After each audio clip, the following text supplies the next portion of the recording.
Pada saat live IG Bosman minggu lalu, ada beberapa hater mengatakan dengan menulis di komen, "Fuck Bosman," memaki dan menghardik. Tapi kita mah nggak baperan, seru-seru aja. Di sisi lain, banyak sahabat yang gerah. Di sini kita harus meluruskan. Dunia politik memang kental dengan istilah propaganda. Propaganda tujuannya adalah merubah mindset untuk melindungi kepentingan pejabat. Penting untuk merubah banyak mindset agar menyetujui tindakan mereka. Kalau ada yang tidak menyetujui, maka terbaik adalah dengan membuat mereka yang idenya berbeda tersebut dibenci. Kebencian itu sesungguhnya tidak ada. Kebencian itu harus ditanam. Ketakutan juga sama, tidak ada. Ketakutan itu harus ditanam. Itulah senjata buzzer. Kebencian dan membuat ketakutan.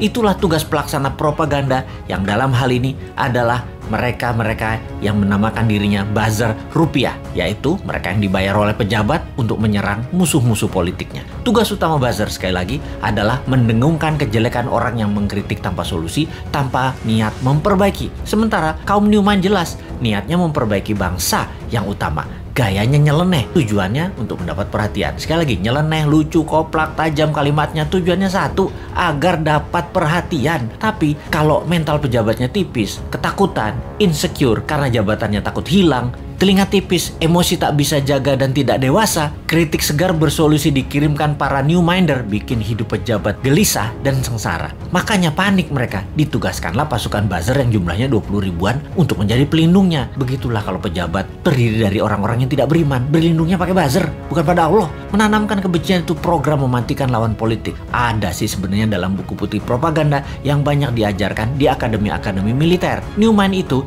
sering mengkritik, namun selalu memberikan solusi. Lalu kesannya anti pemerintahan secara keseluruhan. Padahal hanya anti pada 2 orang pejabat doang.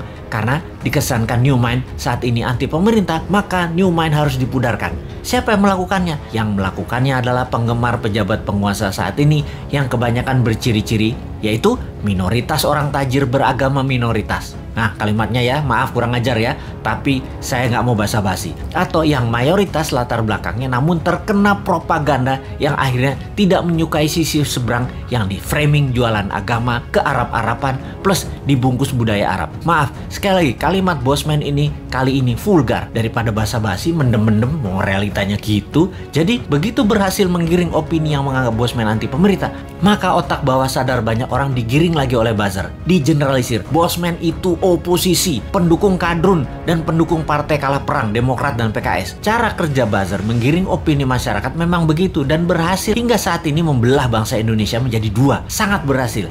Namun efeknya sekali lagi membuat bangsa ini terus aja banyak konflik. Kalau Bosman mengajak diskusi yang beda pemahaman bernegara, tidak membuat belah negara ini jadi 2. Old mind, new mind, tidak membelah rakyat di bawah, tetapi menjelaskan adanya otot pengetahuan lain atau muscle knowledge yang itu akan menambah dewasa banyak pihak. Sehubungan dengan old mind versus new mind dalam konsep bernegara, Bosman mengatakan berkali-kali, new mind adalah siapa saja yang menganut MMT ekonominya, nasionalis patriotis, tidak tergantung asing bernegaranya, pro-life, mendukung sustainability lingkungan dan membuat Indonesia menjadi negara superpower di ulang tahun kemerdekaan Indonesia yang ke-100 yaitu tahun 2045. Mereka adalah para new minder. Fenomena ini, incumbent dan oposisi, keduanya pernah menjabat 20 tahun terakhir. Terbukti tidak membawa Indonesia menjadi negara superpower. Makanya new mind bertanya, 24 tahun ke depan masih mau sama mereka lagi pola pikir dan pola tindaknya, atau mau main baru pakai bernegaranya ala Newmind? Inilah demokrasi. Kalau kalah Newmind legowo juga, nggak muring-muring ngacak-ngacak demo-demo, nggak baper, basi itu mah. Buktikan saja di dalam kehidupan keseharian Newmind. Kalau ternyata kaum Newmind lebih makmur, lebih sehat, lebih bahagia, ya monggo diadopsi secara nasional. Kita masih asik-asik aja. Jadi misi bersama jangka pendek kaum Newmind adalah